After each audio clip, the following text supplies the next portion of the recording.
stress, or hearing news about a person no longer in your life might bring back sadness or anger. Uh-huh.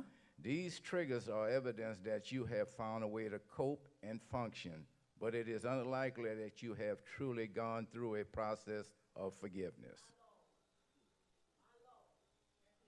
So you got to go through a process of forgiving. To some people, they just learn how to cope. That ain't gonna last now, because your coping gonna run out. You have to truly be them forgiven, whatever situation that took place in your life. That's what prayer for. Lord, help me to be able to do these things.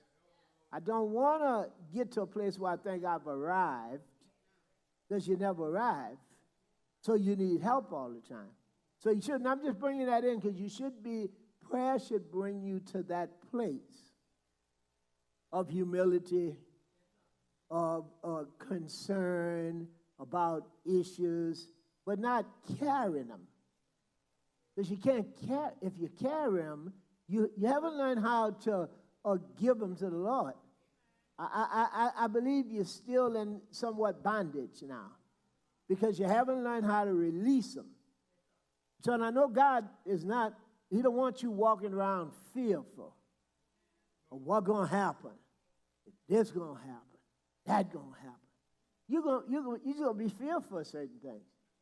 You should be totally delivered.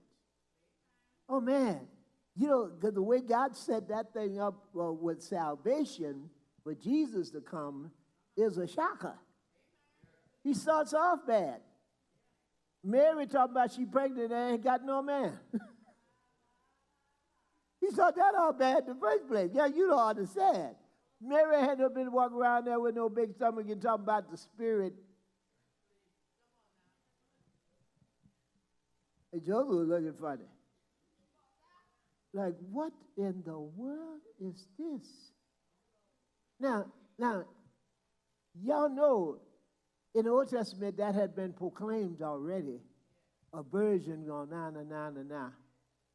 But that ain't did them no good. That ain't help them. Mary was feeling funny herself.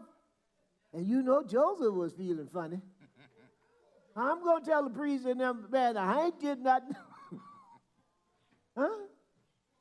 Huh?